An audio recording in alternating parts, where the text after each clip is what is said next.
அதிமுகவோட நாடாளுமன்ற தேர்தல் அறிக்கையில் யுனைடெட் ஸ்டேட்ஸ் ஆஃப் இந்தியா அப்படிங்கிற ஒரு புதிய திட்டத்தை முன்வைக்கிறார். அது அவருடைய கடைபிடித்து வந்த சித்தாந்தமாக இருந்தாலும் அந்த வடிவத்தை அந்த அந்த தேர்தல் அறிக்கையில் அவர் முன்வைக்கிறார். திரு கோபண்ணா என்ன சொல்றாருன்னா, இங்க இருக்கக்கூடிய சில அமைப்புகள், மக்களிடம் ஆதரவு பெறாத அமைப்புகள், தொடர்ந்து மத்திய அரசு, குறிப்பாக அது எந்த அரசாக இருந்தாலும் இந்திய அரசுக்கான எதிர்ப்பு, இந்திய அரசின் எதிர்ப்பு அப்படிங்கிற விஷயத்தை மக்கள் மத்தியில் பரப்புறாங்க அப்படின்னு சொல்லார். அப்படி ஒரு சூழல் தமிழகத்தில் இருக்கா? ஏன் அப்படி ஒரு எதிர்ப்புணர்வு வருது அப்படின்ற கேள்விக்கு அவர் தான் பதில் காணணும். அண்ணன் கோபண்ணா அவர்கள் வந்துட்டு ஒரு மனக்கட்டமைப்பு, அவர் ஒரு காங்கிரஸ்காரர். அந்த மனக்கட்டமைப்பு எல்லா விடயத்துக்குமே பார்த்தீங்க அப்படின்னம்னா, ஒரு உரிமை என்று சொன்னால் பிரிவினை என்று சொல்லுவார்கள். ஒரு ஜனநாயக உரிமை வேண்டும், சுதந்திரம் வேண்டும் சொன்னாங்கன்னா இதுதான் பயங்கரவாதத்துக்கு இட்டு செல்லும் என்பார்கள். தேசபக்தியை அவர்கள் பேசுகிறார்கள். நான் அதெல்லாம் நான் வந்துட்டு குறை சொல்லலை. அது அவங்களுடைய மனக்கட்டமைப்பு. அதை நான் விட்டு விடுகின்றேன், பதில் சொல்ல தேவையில்லை. மக்கள் ஆதரவு இருக்கிறது இல்லை என்கின்ற விடயத்தை பல்வேறு காலகட்டத்தில் பல்வேறு அளவுகோல்கள் மாறும். அன்றைக்கு இருந்த காங்கிரசினுடைய பலம் என்ன, இன்றைக்கு இருக்கக்கூடிய காங்கிரசின் பலம் என்ன, நாளைக்கு நாங்கள் பெறப்போகக்கூடிய பலம் என்ன, இதெல்லாம் வந்துட்டு வேற. அடிப்படையில் என்னவென்றால், இவர் சொல்லி இருக்கக்கூடிய விடயம் ரெண்டு. ஒன்று தனிமனித உரிமை சம்பந்தப்பட்டது, இன்னொன்று ஒரு நிர்வாக அமைப்பு பெறக்கூடிய உரிமை சம்பந்தப்பட்டது. இந்த நிர்வாக அமைப்பிற்கு அளிக்கக்கூடிய உரிமை தொடர்பாகத்தான் இந்த வாக்கெடுப்பே நடைபெற்றிருக்கிறது ஸ்காட்லாண்டில். அதே போல ஒரு பங்கேற்பு ஜனநாயகத்தை பற்றி அண்ணன் அவர்கள் சொன்னார்கள், பார்ட்டிசிபேட்டரி டெமோக்ரஸி. பார்ட்டிசிபேட்டரி டெமோக்ரஸி என்று வரும்பொழுது ஒரு முக்கிய பிரச்சனையை பற்றி மத்திய அரசு முடிவெடுப்பதற்கு முன்னால் அது தனது தேர்தல் அறிக்கையை சொல்லாத விடயத்தை சொல்லும் பொழுது அது தொடர்பாக அந்த சம்பந்தப்பட்ட மக்களிடமிருந்து கருத்தறிவது.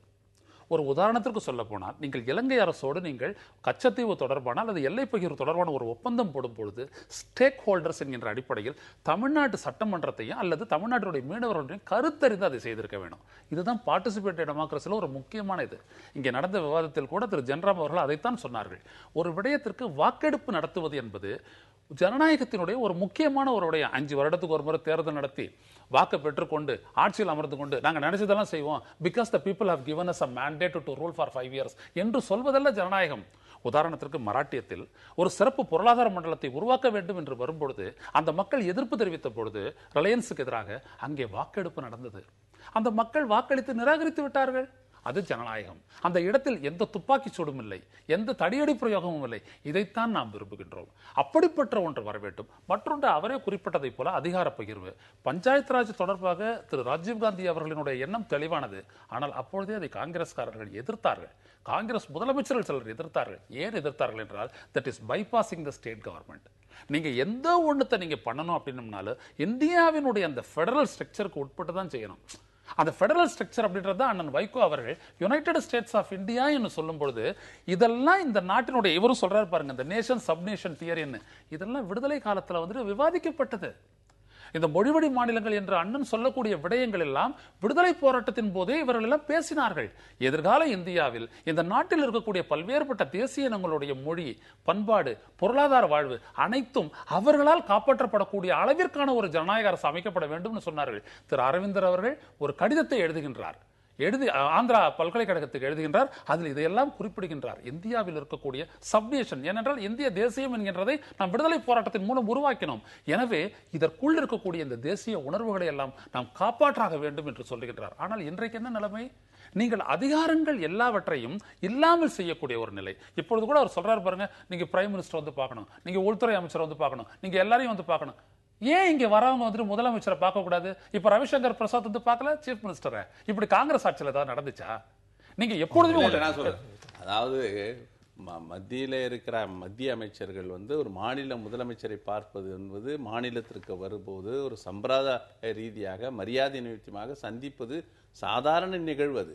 ஆனால் தமிழ்நாட்டிலே அது சாத்தியமில்லை. அந்த மாதிரி சந்திப்புக்கு வழி இல்லை. அது மாதிரி ஒரு உறவுகள் இங்கே அமைக்கப்படவில்லை. ஒரு மோதல் போக்கு தான் தமிழ்நாடு முதலமைச்சர் செய்கிறார். அதே கலைஞர் அவர்கள் முதலமைச்சராக இருந்தபோது பிரணாப் முகர்ஜி அவர்கள் அவர் வீட்டுக்கு, கோபாலபுரம் வீட்டிற்கே பலமுறை சென்றிருக்கிறார்.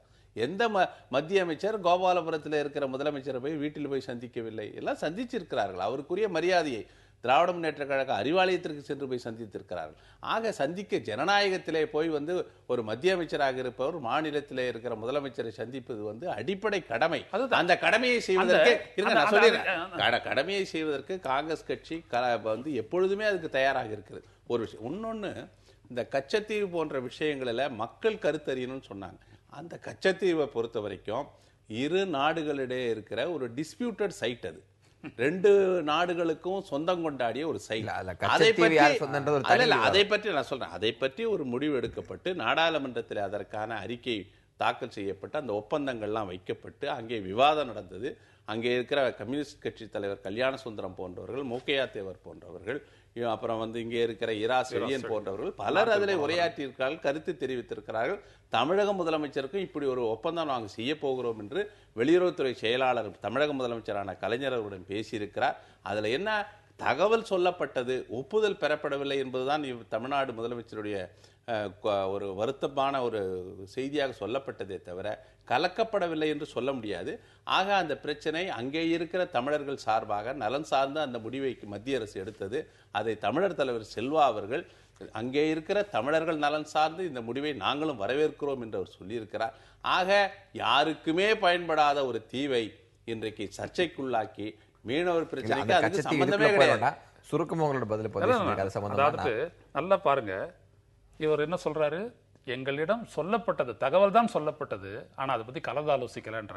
இதை விட ஒரு ஃபெடரல்ல இருக்கக்கூடிய மிகப்பெரிய குறைபாடு என்ன? இவர் சொல்றாரு ஒண்ணுக்குமே பயன்படுத்தாத ஒரு தீவு, ஒண்ணுக்குமே பயன்படுத்தாத இடம் தான் லடாக்கு, விட்டுருவீங்களா பேசாத? அப்படி அல்ல. ஒரு விடயத்தில் stakeholders free trade agreement நீங்க இலங்கையோட போடுறீங்க. அப்ப நீங்க என்ன செய்றீங்க? இங்க இருக்கக்கூடிய confederation of Indian industries, ASSOCHAM போன்ற தொழில் அமைப்புகளை கலந்தாலோசித்து அதை செய்யறீங்க. ஏன் மீனவர்கிட்ட அதை செய்யறது இல்ல? அதே மாதிரி இன்சூரன்ஸை பத்தி நம்ம பேசணுமே, அந்த விடயத்தை ஏன் விவசாயிகளை வச்சு நீங்க சந்திக்கல? ஏன் பேசல? இதுதான் இங்க இருக்கக்கூடிய குறைபாடு. குறைபாடுகளை நீங்கள் நிவர்த்தி செய்யவில்லை என்றால் கொஞ்சம் கொஞ்சமாக அது தங்களை பாதிக்கும் பொழுது அவர்கள் இந்த நாட்டின் மீதான, இந்த இணைவின் மீதான பற்றை அவர்கள் இழக்கிறார்கள். அதுதான் அந்த being together அப்படின்ற அந்த விடயம் அடிப்படுது அப்படின்றத நான் சொல்றேன். மத்திய அரசு எடுக்கிற முடிவுகளெல்லாம் மக்களிடம் கலந்து பேசி வாக்கெடுப்பு நடத்தித்தான் ஒரு முடிவெடுத்து செயல்படுத்த வேண்டும் என்று சொல்லுகிறார்கள். மாநில அரசு யாரை கேட்டு எந்த முடிவு எடுக்கிறது? மக்களிடம் கலந்து பேசுகிறதா? வாக்கெடுப்பு நடத்துகிறதா?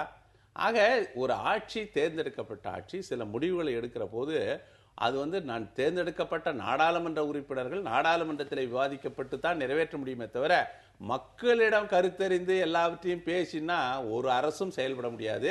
இது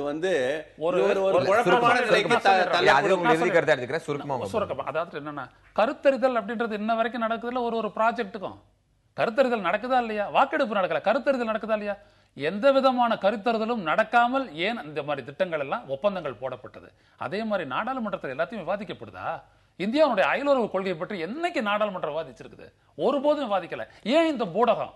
இதுதான் நான் சொல்ல வரேன். இப்படிப்பட்ட ஜனநாயக பண்புகளுக்கு எதிராக இயங்கி வரக்கூடிய விடயம் என்பதனால் தான் this is a lesson for India என்றார் சசி தரூர். அவருக்கு ஆங்கிலஸ்காரர், அவரு சொல்றாரு. சமீபத்தில் இலங்கை பிரச்சனைக்காக கடந்த நாடாளுமன்றத்தில் எத்தனை முறை சபை ஒத்தி வைக்கப்பட்டது, விவாதிக்கப்பட்டது. நேரம் இல்ல, குறைவான தருணத்தில் பல்வேறு விஷயங்கள் விவாதிச்சிருக்கோம். நிகழ்ச்சியில் கலந்து கொண்டு கருத்து நன்றி. மிக்க நன்றி. மீண்டும் ஒரு புது புத்தக நிகழ்ச்சியில் சந்திக்கலாம்.